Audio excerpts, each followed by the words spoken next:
All right, everyone, welcome back for another episode of This Week in Charts via Carnival Trades and Wall Street from Main Street. If you're not done so already, please give the video a thumbs up. Don't forget to like, comment, and subscribe to the channel. Come find Jason on Patreon and come find me on carnivaltrades.com for swing trading alerts, analysis, and live day trading. Anyways, let's get into it this week here. So markets this week, another melt up. So we had that low we talked about a week prior, and we pushed higher, and we had a 4-day trading week this week and up, green pretty much each day. And markets here closing at a new all-time high, a new weekly all-time closing high on the SPX as well. If we look at the ES, I know there's a lot of lines on here, but look at ES, didn't quite get there. It's close, and we could easily get there next week too. There's plenty of catalysts. We have the FOMC on Wednesday, and we also have lots of big tech earnings, including Apple and many of the other major players. I believe PCE next Thursday as well. So we have plenty of catalysts to try to challenge that high on the futures. But right now, again, a lot of bears. We talked about the AAII spread last week, and it was very, very wide. I think the widest since November 2nd, 2023, which was back at the low. And you can see here, just massive spread here, very bulls basically crashing. Now this week it is starting to come back. So bulls pretty good recovery there in sentiment, and bears backing off. So maybe starting to get a little bit, and it's amazing how fast these things change too, but maybe starting to get a little bit stretched sentiment wise. I also noted yesterday that if you look at the McClellan oscillator here, anything above or below at a 200 on either side is usually a sign of, you're getting close to you're going to need some either a consolidation on the upside, as you can see here at these points. And we had a good pullback there. Right here, we had some consolidation for a couple weeks. Right here, we had that big August swoon. And we hit that yesterday, and breadth is declining a little bit now as we make new highs. So just a little bit of a warning. And then obviously on the downside, you can see it indicates we're getting close to a low, right?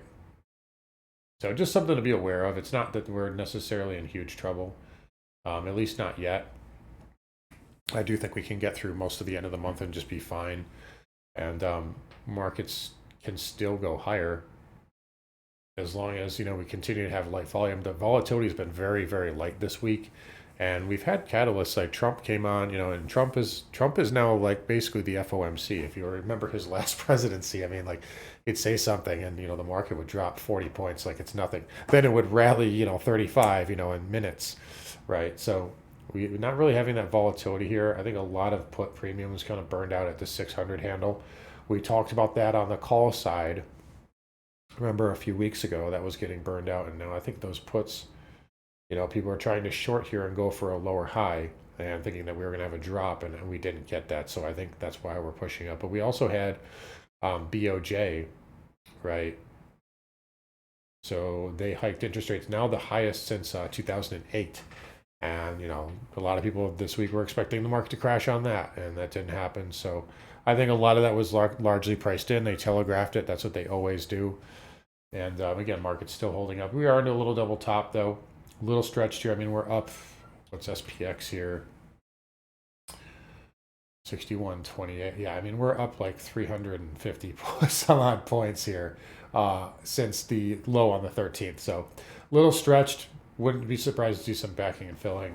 But again, just watch that. The McClellan, maybe sentiment getting a little skewed now to the opposite end, but I don't think we're quite there to where we really need to start looking for a major sell just yet. But we'll see what we get next week. QQQ here, again, not new all-time highs. If you look at the NQ, you can see we retested this trend line here, and it has backed off. So this might need to base a little bit if it wants to get through that and get through that big red bar. But we did negate on the spiders, obviously, that the FOMC sell bar. So that is a positive. IWM still trying to base below 230. We talked about this level as being major. It is. If you can get above that and you can get above that red bar high, this can squeeze higher. Same thing with the Dow. Again, we talked about this trend line here. Nothing more than a retest of that election big candle low. Nice trend line hit. And yeah, you didn't build any resistance on the way down, so it's just melting right back up. 450 is your resistance now, which is right back at the highs. It did, for what it's worth, though, just to point this out, we did hit a 786 yesterday, and we're just holding that right now, so we might need to stall a little bit. SMH here, again, another good outside move. We are above, but we've been above that election breakout or breakdown bar, and we have that big reversal there from NVIDIA, and we did close above that too. On the weekly, this is looking pretty interesting. You've got a nice base here, and it is trying to pop above that. So SMH looks decent here. Let's see if I can build off of that. IGV up 35 cents today. And again, nice V shape off the 100 MA. Usually the 100 MA is a good bull market indicator. And next level, 106. Transport's also inching up to 16.6. We've been talking about this level for weeks. We got there. It doesn't look like we're going to get above 16.7 just yet, but if we do, that would be a huge positive. That would negate that red sell candle on the weekly time frame. So transports has come back. Rates continue to slide a little bit here. Trump says he knows more than the Fed about rates. He's trying to muscle rates down. I'm very interested to see what Powell says next week. I don't know what he's going to say, but I'm interested to hear whatever it is. Because Trump's trying to play bully right now, and we'll see if that works. If he is successful, I will say this though: if he is successful in bullying the 2-year down, we could have a blow off top, like a real blow off in the S&P. I'm not talking 100 points. I mean like hundreds of points. We'll see if that's the case. But right now, yields coming down a little bit. 10s and 30s still a little firm. And again, that's what I would expect it to look like. 2s to stay. 2s would go down. 30s and 10s would stay firm. That doesn't mean that they can't retrace. I still think that we can do one of these, back to this area here. Sorry, sloppy line here. There you go. Right back to that area. Something like that. But that's really all I'm expecting. So if you follow TLT, I think, 90. I'm still expecting $90 to get hit. But I think long end rates are, the more you force that 2-year down, the worse inflation's going to get down the line. Anyway, XHB holding up, and again, it's liking those rates backing off. I think it needs a little more consolidation, and then it can try to push back up. So it's right at that resistance, that weekly resistance, and it's trying to push through that. But I think it needs a little more time. VNQ REITs here, same thing. Nice candle yesterday. We rallied up, we tested, bounced, and now we're right back again. Might need a little bit more basing, but yeah, 92, just say 92.50s resistance, and then 93 to 93 and a quarter. Above that, that was your breakdown bar. XLF continues to be strong. We've got, Goldman, JPM, MS right at all-time highs. So XLF still pretty strong here, and that is positive for the bulls. KRE also basing here beneath our 64 handle. We talked about that retesting. It did, and it's basing. Same thing with KBE. So financials holding up really well. That's a good sign for bulls. Look at broker dealers. I mean, this may be the beginning of a blow off top here. I mean, look at this price action. Absolutely. Look at the hourly here. You haven't even tested the hourly 20 MA. I mean, this is just unbelievable. Weekly 20 MA connects with price, and boom. Look at the monthly. I mean, this is just parabolic here. It is on borrowed time. It will come down hard when it stops, but it can go for a while. It can go longer than you think. Oil came down a little bit here. Again, Trump's kind of talked to that down a little bit. I still think the 20 MA here, we get into that Monday, it could give you a good relief bounce. There'll be some volatility there. But it has come in, and we'll just have to wait for price discovery. We went up hard. Now we're coming down pretty quickly too. So we'll just wait for price discovery. I do think this will get a higher low here around 74 though, which is basically hitting right now. XLE is holding up a little bit better though. Yes, it is down, but it's not down as sharply. And I think that these oil stocks can hold up well. You guys know that. A little bit of a pullback, a little bit of consolidation. I think these will break through 95 and go to new highs. XOP, same thing. Needs a higher low here. Waiting on price discovery there.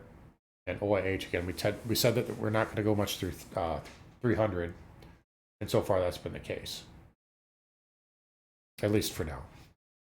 CCJ having a nice rally this week as well. It backed off of our trend line again, but nice higher highs. Look at NM and NJ. They finally have higher highs, and look at Oklo.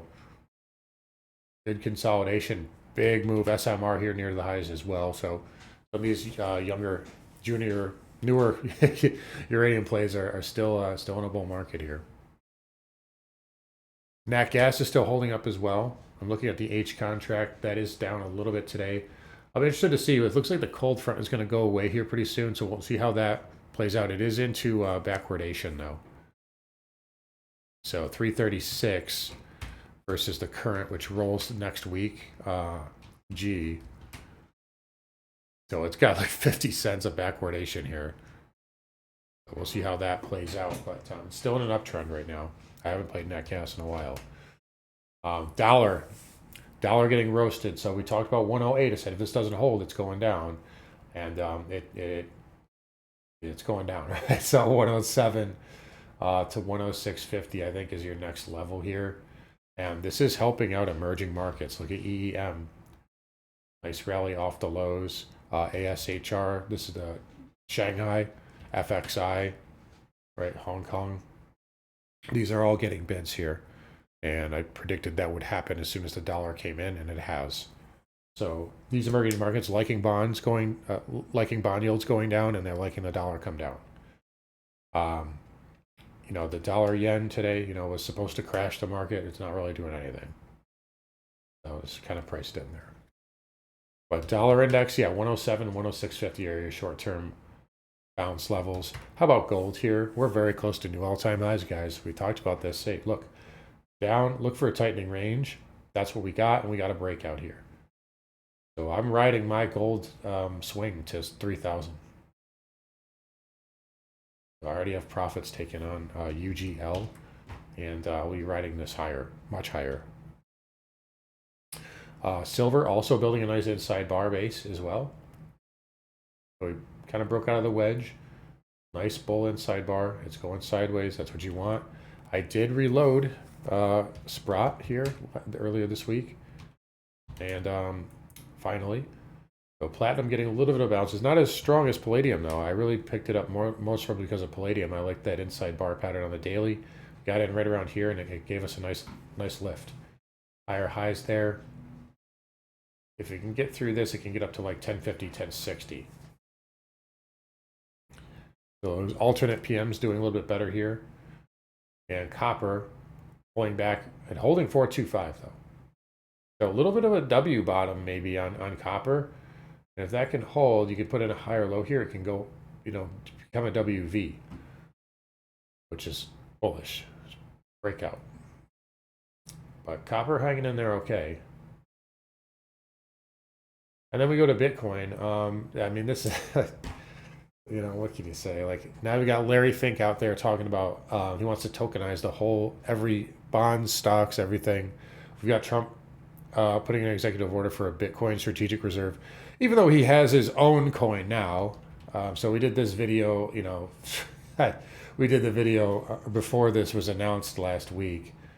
But, I mean, this is like unbelievable, right? So, you know, everybody got rich overnight, and then, you know, and it's come back, you know, Melania. I mean, this is like unbelievable stuff. I just want to know when Barron's coming, right? There was a fake Ivanka coin too, I guess, too. There's probably 100 of them, honestly. What am I talking about? But anyway, Bitcoin looks okay here. I like the pattern. It's just basing beneath all-time highs. It looks good. I also, you know, believe it or not, I like Solana too, which is what Trump is on, and this has a bull inside bar too. So these are looking pretty good. Cardano's not bad either. Believe it or not, Doge looks all right too. Ether's still kind of lagging, but that's not a bad pattern there on the daily. I like the monthly better. But yeah, crypto looks fine here, and that's a sign of liquidity. And you know, I keep hearing about liquidity's coming out of the market. Liquidity's coming out of the market. I don't see it in crypto. When you've got fresh coins making literally 7,000% gains in hours. That's not an illiquid market. That's just factually incorrect. So that's kind of where I'm at right now. I do think we're a little stretched here potentially in the short term, but again, no real problems here. FOMC should be some volatility there, and earnings, big tech earnings next week. So a lot on deck as we are back into the Trump era here, and volatility should be fun during his presidency, like it was last time. So, anyways, guys, I'll wrap it up here again. You guys take care. Don't forget to find Jason on Patreon. Come find me on carnivaltrades.com, and I'll see you guys all next week.